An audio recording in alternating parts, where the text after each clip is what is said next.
Hi sociologists, this is week 9 and this is your first lesson. There's going to be 3 or 4 lessons this week because we have a lot to cover and I'm trying to make the videos much shorter than they used to be so we can cover just a couple things at once and then build from there. So, the last thing you should have seen was a short video from YouTube that I posted. I think it was 10 minutes long or something like that. And it was from the 1950s that showed you how people from different socioeconomic classes can be friends with each other and grow up together, but then probably kind of reproduce the same lifestyle that their parents did because of the kinds of daily things that they learn how to do in their socialization process, and therefore the kinds of hobbies and habits and places that they go and things that they're interested in become part of their social identity, so to speak.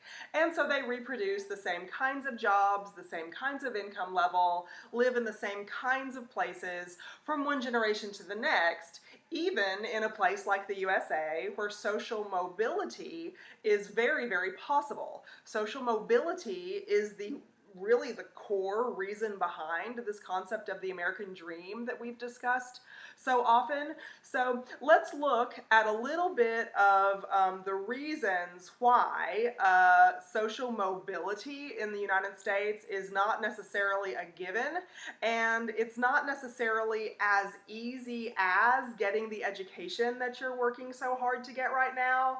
I mean, this is definitely part of it. Don't stop what you're doing. But it's not necessarily as easy as just, oh, I'm going to get the education, the job is going to fall in my lap, or the lifestyle is going to fall in my lap.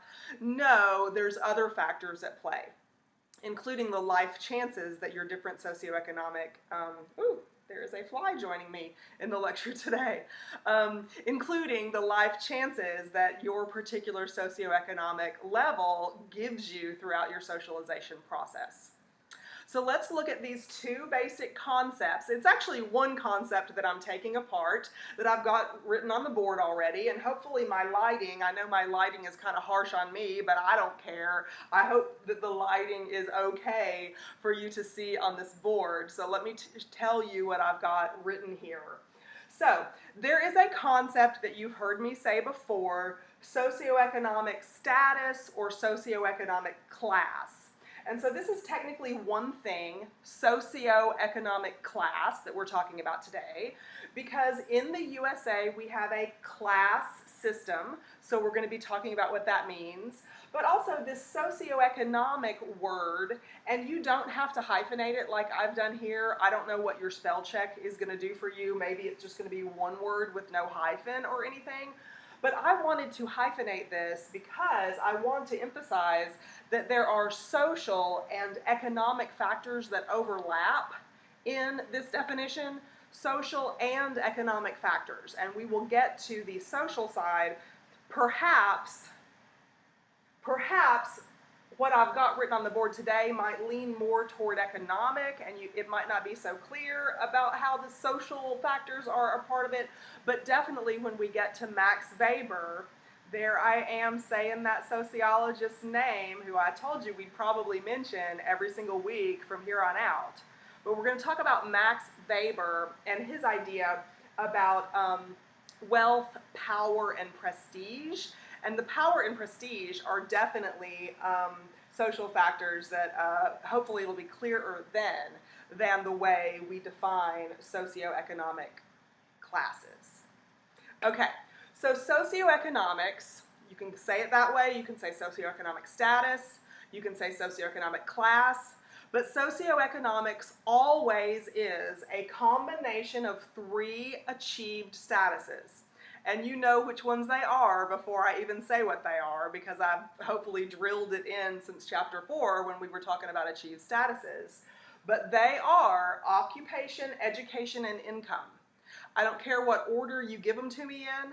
Socioeconomic status is a combination of all of those things into one particular type of status that we use to associate people on that ladder metaphor that I happen to not have drawn on the board right now, but that's kind of an accident because we always need that macro scale picture of the ladder with those macro scale rungs where one individual person on the micro scale can live and have social experiences that are a result of the kinds of resources that are available to that particular socioeconomic class of person.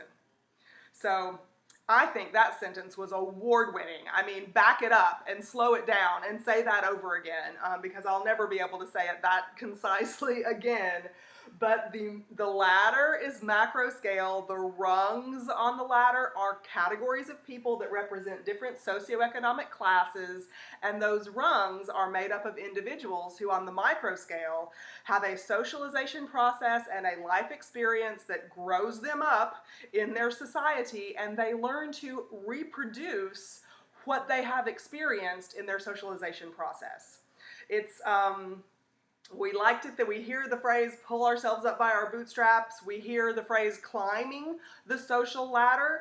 But how comfortable are we really interacting with people on the top of the social ladder when we've never experienced their lifestyle, never experienced their hobbies, their habits, their interests, their desires? We haven't had those basic resources that they've had, and so our life experience is completely different.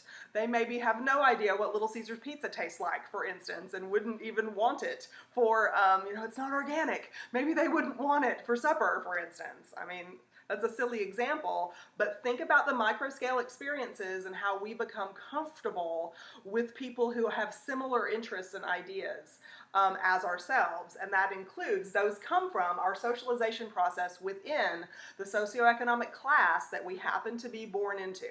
That's why life chances for advancement are not the same for everybody. Life chances for basic needs are not the same for everybody. So, socioeconomic class is about occupation, education, and income.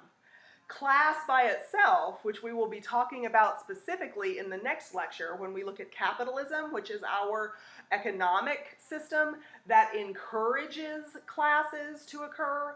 But class is a ranking based on ownership. Ownership is a key word here.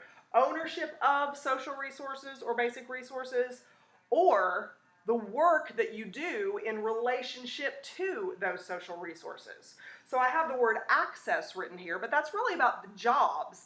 And I've got arrows from occupation, education, and income.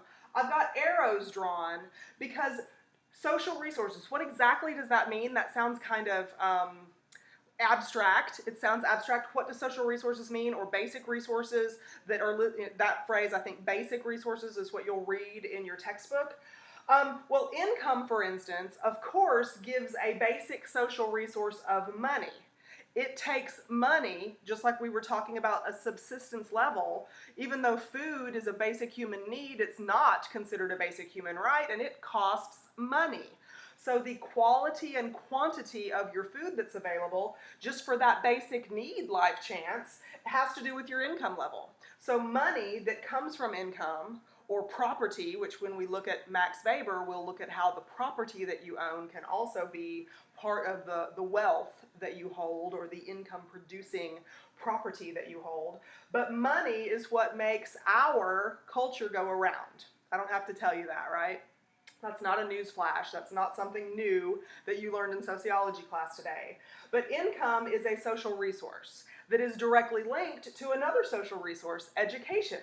And education here, I've got bachelor, master's, and PhD written on this because as adults, these are the kinds of resources. Your degree that you're working on is a resource that you are really getting not because you just love education, but you're getting it for economic reasons, because you know that the job you want at the income level that you want, at the promotion potential that you desire, requires these things, or you're not going to get them, right? That's the structure of the social facts in our society. So your education level is a social resource, but we're going to look in a future video in this week, we're going to look at how even kindergarten as a social resource, you don't have the same life chances for kindergarten if you're born on the lower end of that ladder compared to the higher end of that ladder.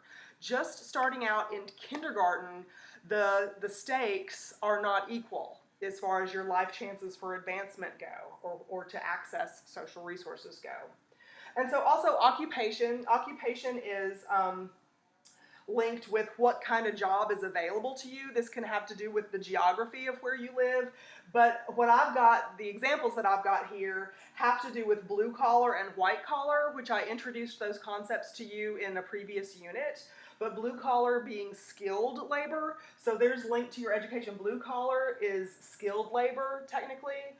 White collar is educated labor. In general, I'm really reducing these definitions here, but pink collar brings in the gender association that overlaps occupation, education, and income. It overlaps that to affect female achievement in the overall social structure and socioeconomic class attainment in the United States. So I feel like I talked fast, and I told you I wasn't going to talk fast anymore, but it's too soon from when I finished my cup of coffee, so I'm sorry about that. But this video, rewind it if you need to, and make sure that you understand what is a class. Like, what is the definition of class? Because the United States has a class system. Next time we're going to talk about capitalism and how capitalism encourages social classes to happen and encourages those different rungs of the ladder to separate themselves over time, so you have multiple rungs of that ladder. Remember, those rungs of the ladder represent different categories of people, which we now have a name for: socioeconomic classes. We will also get particular names for the different socioeconomic classes that are each of those rungs of the ladder represent. So stay tuned for that. And I will see you again on YouTube very soon with a new lesson. Stay good. Bye.